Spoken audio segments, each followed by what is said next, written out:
আমরা নিশ্চিতভাবে বলতে পারি যে আমাদের পার্টি, আমাদের দল ভারতীয় জনতা পার্টি আমাদের যে সম্মান দিয়েছেন, আমাদের প্রত্যেকের জীবনযাত্রার মান একটুখানি হলেও পরিবর্তন হয়েছে। আমার বোনেরা, দিদিরা আজকে যারা মঞ্চে রয়েছেন তারা নিশ্চয়ই অনুভব করতে পারছেন যে তাদের এই পোর্টফোলিও আজকে তাদের জীবনযাত্রার মান অনেকটাই পরিবর্তন হয়েছে। আমরা দেশের জন্য নিবেদিত, দেশের জন্য নিয়োজিত দল আমাদের কাছে সর্বোপরি। তো আগে দেশ, তারপরে দল, তারপরে আমরা ব্যক্তি, এটাতেই আমরা বিশ্বাস করি।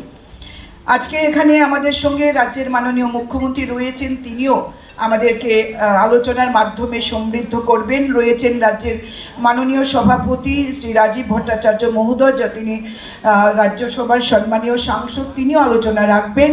রয়েছেন আমাদের প্রদেশ কমিটির সম্মানীয় সহসভাপতি শ্রী রাজীব ভট্টাচার্য মহোদয়, তাপস ভট্টাচার্য মহোদয় এবং আমাদের সম্মানীয় সম্পাদক শ্রী রতন ঘোষ মহোদয়। সবাইকে আমার সশ্রদ্ধ নমস্কার।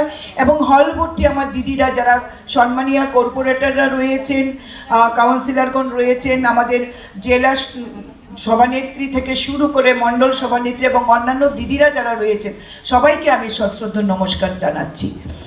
আমরা বিশ্বাস করি নারী তো নারায়ণী, অর্ধেক আকাশ আমরা অর্ধেক আবাদী, এই দেশের অর্ধেক ভোটার আমরা। এই সরকার আমরা গড়ি, এই সরকার আমরা এগিয়ে নিয়ে যাই। দেশের প্রধানমন্ত্রী নরেন্দ্র মোদী বলছেন যে ওমেন লেড গভর্নমেন্ট, মহিলার নেতৃত্বে, মহিলাদের মাধ্যমে এই সরকার কিভাবে বিকশিত সরকার হয়, কিভাবে দেশ বিকশিত হবে, এই সংকল্প করছেন দেশের প্রধানমন্ত্রী নরেন্দ্র মোদী। ভারত স্বাধীন হয়েছে ৭৮ বছর গেল, কিন্তু আজ পর্যন্ত কোনো সরকার মহিলাদেরকে নিয়ে চিন্তা ভাবনা করেননি। মহিলাদের সংরক্ষণ করে, মহিলাদের আসন সংরক্ষণ করে, মহিলাদের রাজনীতিতে অংশীদারত্ব কিভাবে বৃদ্ধি করা যায়, মহিলাদেরকে কিভাবে তাদের অন্তর্নিহিত শক্তিকে সম্মান জানিয়ে কিভাবে তাদের দেশ নির্মাণে কাজে লাগানো যায়, কোনো প্রধানমন্ত্রী বা কোনো সরকারের আগে চিন্তা করেননি। কিন্তু ২০১৪ সালে এবং ২০১৯ সালে ভারতীয় জনতা পার্টির সংকল্পপত্রে ছিল যে মহিলা সংরক্ষণ বিল এই দল বা এই সরকার, ভারতীয় জনতা পার্টির সরকার সেটা করবে। এবং আমাদের দেশের প্রধানমন্ত্রী মাননীয় নরেন্দ্র মোদীজি ২০২৩ সালের সেপ্টেম্বর মাসে এই নারী শক্তি অধিনিয়ম বিল এনে রাজ্যসভায় এবং লোকসভায় পাশ করে দেশের মহামান্য রাষ্ট্রপতি দ্রৌপদী মুর্মুজির এসেন্ট নিয়ে সেটাকে বিল থেকে আইনে রূপান্তরিত করেছেন। আমি আজকের এই সুন্দর দিনে একটু মহিলা সংরক্ষণ বিলের একটু ব্যাকগ্রাউন্ড নিয়ে একটু কথা বলতে চাই, এই কারণে যে আমাদের জানা উচিত এই দেশের প্রধানমন্ত্রী একজন ছিলেন, তিনি মহিলা ছিলেন, শ্রীমতী ইন্দিরা গান্ধী, যাকে আয়রন লেডি বলা হতো, যিনি প্রধানমন্ত্রী একজন মহিলা হিসেবে নির্বাচিত প্রধানমন্ত্রী, কিন্তু মহিলা আরক্ষণ বিল নিয়ে তিনি কোনো কাজ করেননি।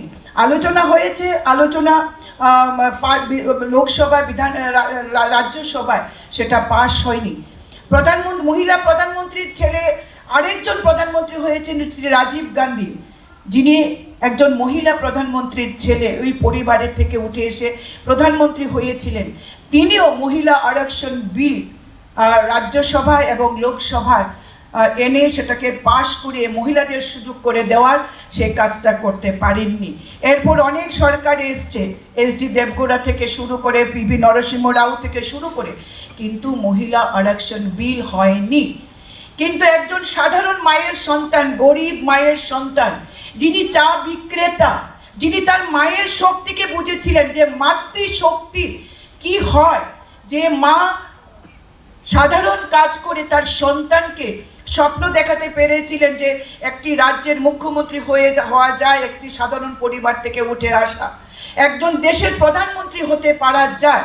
একজন সাধারণ মা যে স্বপ্নটা তার সন্তানকে দেখিয়েছিলেন, সেই সাধারণ গরিব পরিবার থেকে উঠে আসা বর্তমান দেশের প্রধানমন্ত্রী নরেন্দ্র মোদী কিন্তু মহিলাদের এই সম্মান দিয়েছেন এবং মহিলাদের জন্য তিনি কাজ করছেন। যিনি অনেক যোজনা তৈরি করেছেন, বেটি বাঁচাও বেটি পড়াও, বেটিকে বাঁচাতে হবে, বেটিকে পড়াতে হবে, তাকে নিজের পায়ে নিচে দাঁড়াতে হবে। যে নরেন একবার স্বপ্ন দেখেছিলেন স্বামী বিবেকানন্দ, যে এই সমাজকে যদি এগিয়ে নিয়ে যেতে হয় তাহলে মহিলাদেরকেও অগ্রাধিকার দিতে হবে, মহিলাদেরকেও আত্মনির্ভর করতে হবে। তিনি বলেছিলেন যে একটি পাখি যেমন একটি ডানার উপর ভর দিয়ে চলতে পারে না, তেমনি এই সমাজ এগিয়ে যেতে পারে না শুধুমাত্র পুরুষ নির্ভর হয়ে।